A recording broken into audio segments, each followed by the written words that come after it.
मी आज एक खूप महत्त्वाच्या मुद्द्यावर आपल्या सोबत बोलण्यासाठी आज आलेलो आहो.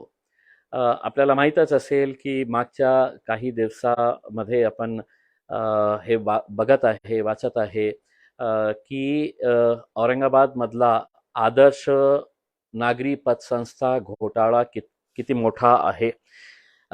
इनिशियल लोक म्हणतं की 200 कोटीचा आहे, पण आमच्या जानकारी प्रमाणे ते खूप मोठा आहे, त्याच्यापेक्षा मोठा आहे. त्याचे सगळे डिटेल्स जे आहे आम्ही घेत आहे.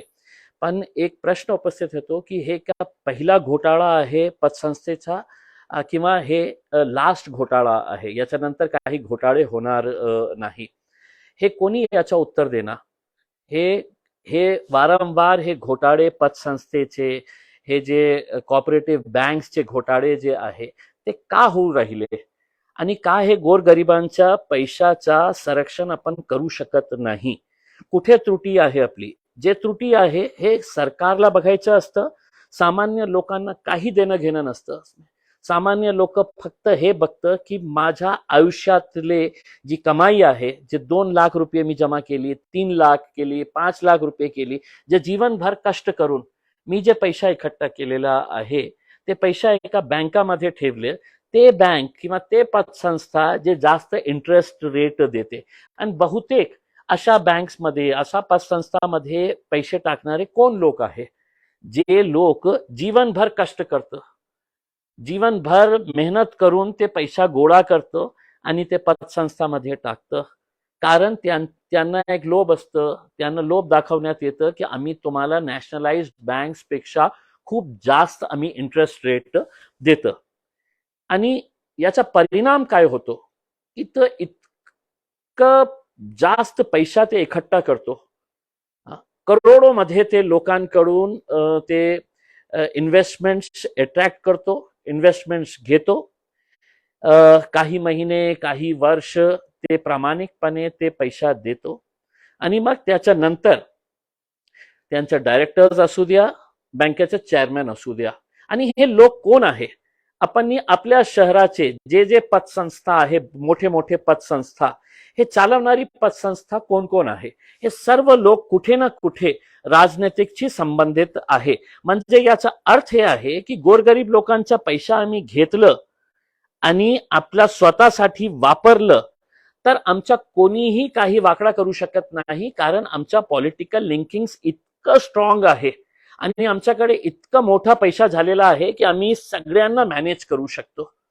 मी जेव्हा आदर्श घोटाळ्याच्या संबंधित आता लोकांकडून जानकारी घेत आहे, त्यांचे डॉक्युमेंट्स मी बघत आहे, हे दुर्दैवच म्हणावं लागणार आहे की कोट्यवधी रुपये लोकांचे, म्हणजे दररोज मला त्या दिवसापासून जेव्हा मी पहिल्यांदा सिडकोच्या ब्रांचमध्ये, त्यांच्या हेड ऑफिसमध्ये जेव्हा मी गेलो होतो, त्याच्यानंतर दररोज मला 10-10, 15-15, 20-20 लोक फोन करतं. आणि जे जे मला फोन केलेले आहे ते सर्व रडत आहे.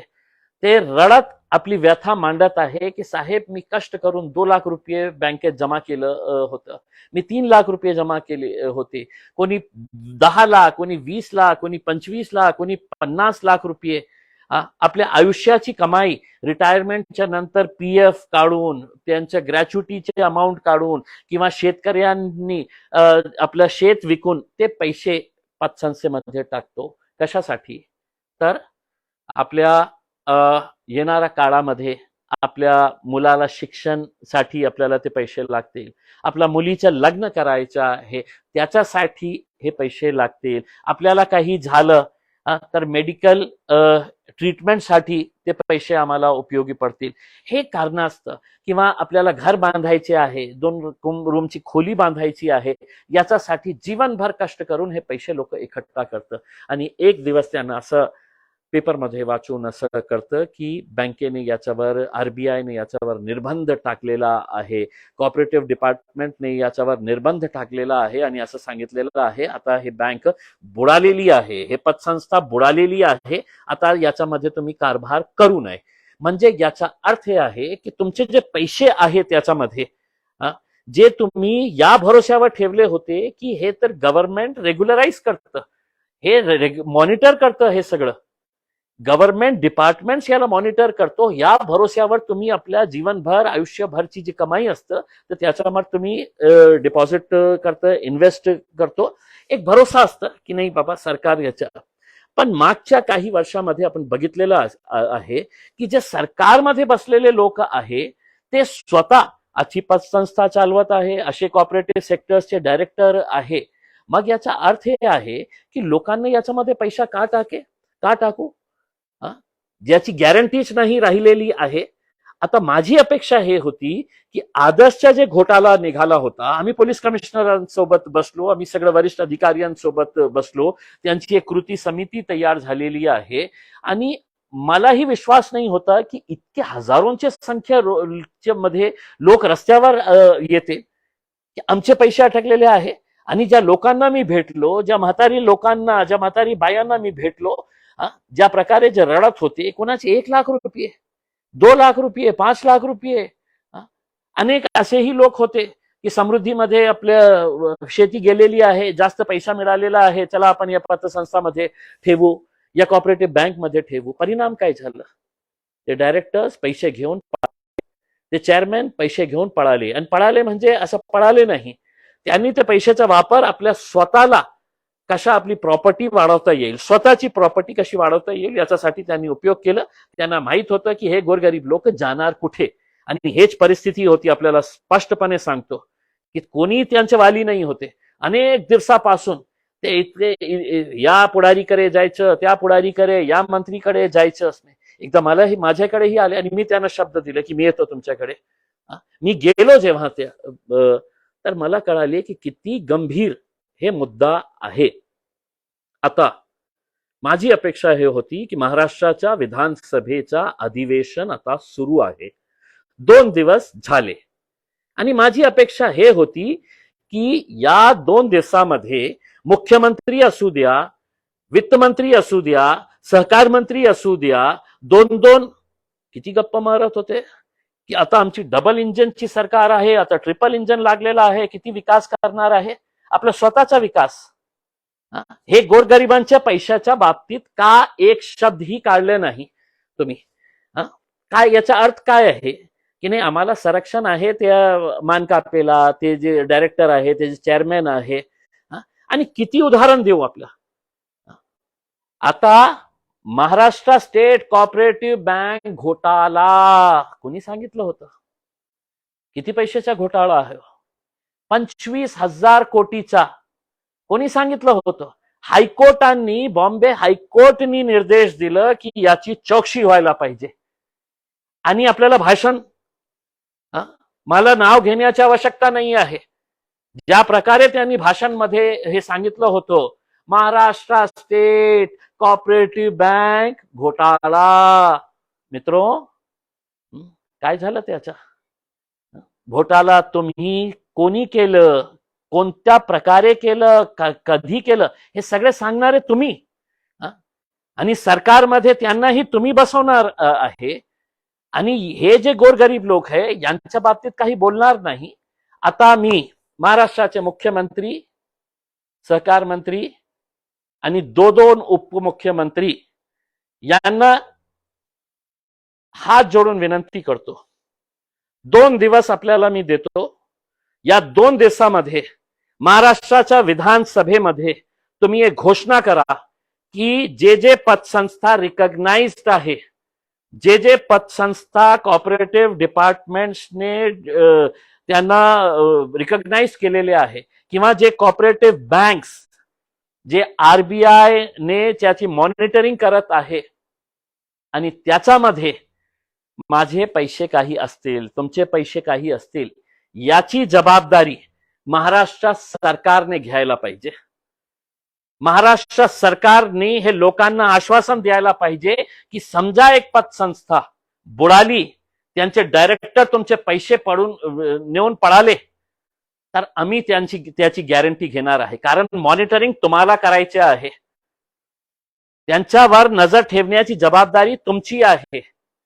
म्हणून आम्ही 2 दिवस, थर्सडे, फ्रायडे, या 2 दिवसामध्ये आम्ही हे महाराष्ट्राची सरकारला विनंती करतो की तुम्ही महाराष्ट्राच्या विधानसभेमध्ये हे घोषणा करा की कॉपरेटिव्ह बँक्स, सहकार क्षेत्र, महाराष्ट्रातून देशामध्ये जर सहकार क्षेत्राचा जन्म झाला, कुठून झाला?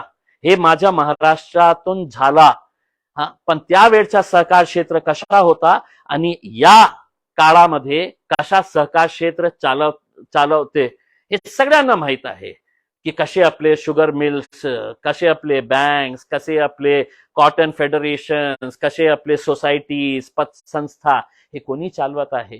कोणीही गोरगरिबांचं वाली नाही आहे. म्हणून तुम्हाला सहकार क्षेत्र वाचवायचं असेल तर या 2 दिवसामध्ये तुम्ही महाराष्ट्राच्या विधानसभेमध्ये घोषणा करा की आम्ही या लोकांचे सगळं जे लोकांचे पैसे या सहकार क्षेत्रामध्ये, की ते कॉपरेटिव्ह बँक्स असू द्या किंवा कॉपरेटिव्ह सोसायटीज असू द्या, त्याची जबाबदारी महाराष्ट्र सरकार घेणार आहे. पैसे बुडाले तर 6 महिन्यामध्ये 1-1 रुपया परत करण्याची जबाबदारी हे महाराष्ट्र सरकार घेईल. आणि तुम्ही तसं नाही केले तर 2 दिवसानंतर आम्ही पूर्ण महाराष्ट्रामध्ये एक आवाहन करणार लोकांना की तुमच्या पैसा कधीही कोणीही पळवून घेऊन जाणार आहे आणि तुमच्या कष्टाचे जे पैसा आहे ते तुम्हाला मिळतील नाही मिळतील मला माहित नाही आहे. आरबीआय काय करतं? आरबीआय एक नोटिफिकेशन काढतं की हे बँकामध्ये खूप घोळ झालेला आहे, आम्ही तुम्हाला एक इन्शुरन्स म्हणून 5 लाख रुपये आम्ही देणार आहे करके. आणि त्याच्यानंतर प्रॉपर्टी सीज झाल्यानंतर त्याच्यावर लिटिगेशन होतो. लिटिगेशन नंतर हे माझी प्रॉपर्टी यांनी इथे घाण ठेवलेली आहे, अनेक असे प्रॉब्लेम्स क्रिएट करण्यात येतं आणि गोरगरीब इतकं त्रस्त होतो की आपला पैसा आज मिळणार नाही मिळणार.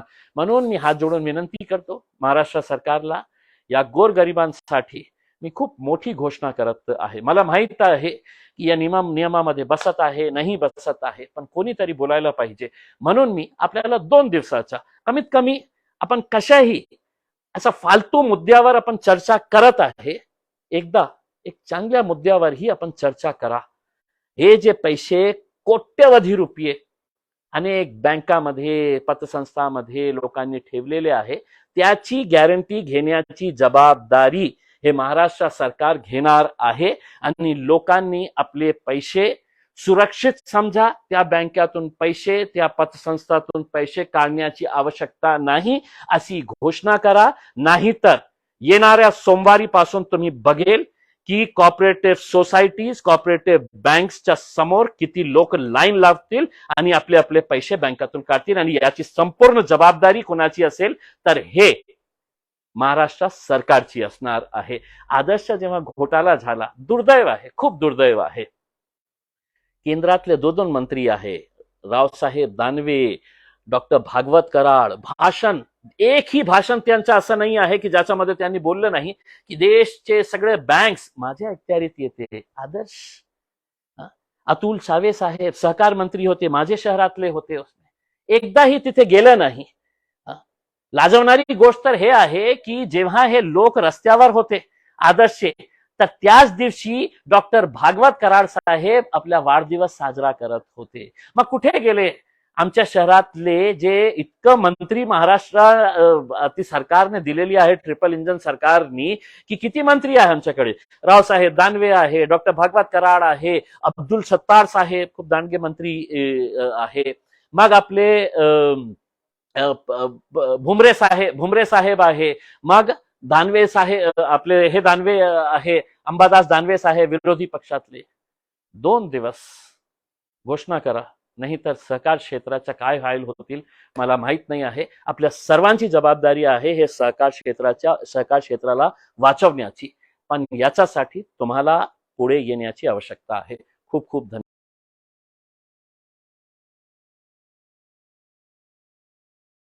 इस वीडियो को लाइक करें, हमारे चैनल PNS न्यूज टुडे को सब्सक्राइब कर लीजिए, बेल आइकन को प्रेस करें ताकि हमारी आने वाली हर खबर आप तक पहुंचती रहे। और हाँ, इसे अपने दोस्तों के साथ शेयर करना ना भूलें।